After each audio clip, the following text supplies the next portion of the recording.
Hi, my name is Ha Hong, and I am a librarian. In fact, I was a librarian at Richmond Public Library not too long ago, so this is a real great pleasure to be back and be part of a program from Richmond Public Library. It's such an innovative and creative program, 100 Days RVA Reads, which is inspired by the PBS series, The Great American Read. Now, I'm sure most of you have already know what The Great American Read is, but for those that don't, it is this list of 100 best-loved novels chosen by the public, really. And they're voting now on the #1 best-loved novels. And in contention on that list is The Wheel of Time by Robert Jordan. Now, I have a confession to make.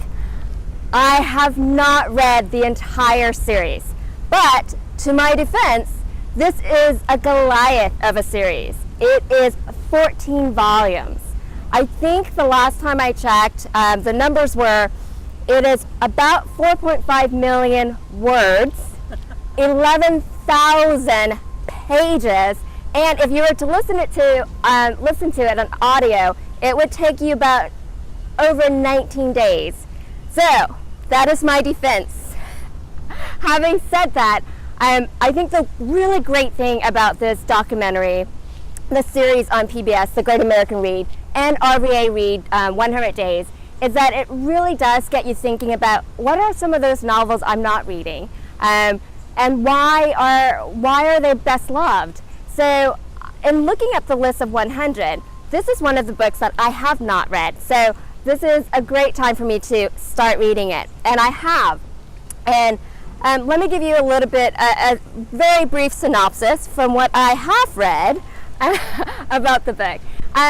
Like a lot of epic fantasy novels, this follows the troop of young people having to leave their village, their town, to go on a journey to save the world, in essence. So this book opens with 3 young farmer boys. I wish I was a farmer girl, but having said that, there are many strong female characters, I am told. So it starts out with 3 young farmer boys who leave their village, not by choice, but because they have to. The village is being destroyed, and in this rebel of destruction, they have to leave so that they can save the people they love and their friends. So the series, the volume, the 4.5 million words, are going to detail the experiences of these young men and the people they meet. And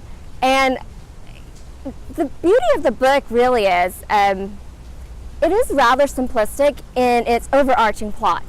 Robert Jordan puts a lot of elements of Judeo-Christianity in it, but also other religious elements from Hinduism and Buddhism. In fact, the Wheel of Time, the cyclical nature of time, is a very Hindu-Buddhist concept, where time is just revolving and it's never ending and everything is interconnected. So the Wheel of Time, in this sense, it talks about that, how time is cyclical, and it goes through the different ages. There are 7 ages that it goes through, and these boys have to make sure that that wheel keeps spinning, and that people keep kind of living. So this follows the story of good and evil. So going back to Judeo-Christianity. So there's a duality in it, and that's where the simplicity of the plot is. There is the good, who is the creator, right? And then there is evil, which is known as the dark one in this book. So you have that duality, and they are, in essence, trying to fight the dark one in the novel. And they go through several challenges to their own strengths and weaknesses. So they explore the nature of what it is to be fighting for good. So in some ways, you can look at it as a story of creation. So when the world was created, when the Wheel of Time was created, there was 7 ages, and the wheel keeps spinning in these 7 ages. And the boys' mission is to make sure that those wheels keep spinning. And when it spins, it changes a little bit. The pattern changes, but the dark one, right, the one that they're fighting, the evil, he is seeking to break this wheel, to keep it from spinning, to kind of usurp the pattern, so extreme that it ceases to be the age that they live in. So it's very paradoxical. On one hand, it is such a simple story of good and evil and the duality of man, right? But on the other hand, it's so complex, and the world and the nations that he's created is so massive, and is so descriptive, and is so otherworldly in essence, right? It's not of us, and that's the beauty of fantasy novels in general. I'm not really a fantasy novel reader for the most part, but I really appreciate fantasy novel writers. The type of imagination that it takes to build nations, to create individuals and magical powers that you and I, at least, can't even fathom. I don't have that creativity. But let me read you the first chapter, the opening paragraph of The Wheel of Time, and it's actually on Libby. So definitely check out Richmond Public Library's e-collection on Overdrive/Libby. All right, so this is where I got it from.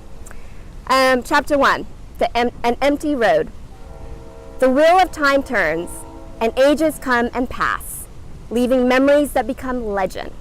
Legend fades to myth, and even myth is long forgotten when the age that gave birth to it comes again. In one age, called the third age by some, an age yet to come, an age long past, a wind rose in the mountains of mists. The wind was not the beginning. There are neither beginnings nor endings in the turning of the wheel of time. But there was a beginning. Oh, what a setup for such an epic fantasy. So I highly recommend that if you've not read it, or if you have read the Wheel of Time series, well, first, if you have read the entire series, I bow to you. That is definitely an achievement. But if you have not, go out, seek the series. It started in 1990 by Robert Jordan, and it finished in 2013. He was only, unfortunately, able to finish it up to volume 11, and then Sanderson, I forget his first name, continued the last few volumes. But in any case, bravo to Richmond Public Library on this great, innovative, and really creative program that gets the community talking about their favorite novels and to share in that camaraderie of the love of reading. So, bravo.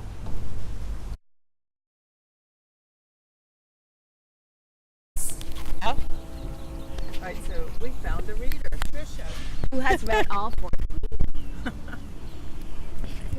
Read all 14 of them. Yeah. All right, am I going? Yes. Okay. So I had this book recommended to me from a friend I met online in the game Ultima Online, which, it's lots of people choose names of book characters for their characters in Ultima Online. So I'd seen all of the Luz Therans and Rand al'Thors and just all of them.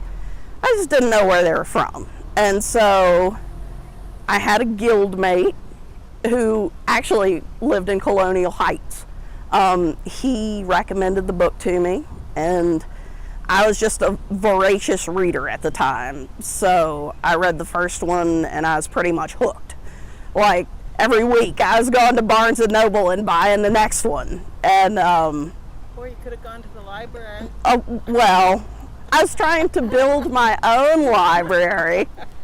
So I have them all in my library at home. I've read through the series several times. At one point I was reading the books backwards, but I was reading them in the wrong order. And it was really enlightening because the books are so complex. So much happens in them that even after reading through the series several times, reading it in the wrong order made me realize things. And it's just, there's so many different like religious and mythological like allegories in it. The story of Matt Cawthon, my friend from Colonial Heights, he realized long after reading the series that the story of Matt Cawthon mirrors the story of Odin in Norse mythology. He was hung from a tree and he gained the knowledge of the world, and like he lost his eye, and it's just, oh, the man was a genius, and these books were his life work, and he laid out the foundation so that Brandon Sanderson could finish it up, and it's just, it's epic, and I highly recommend it.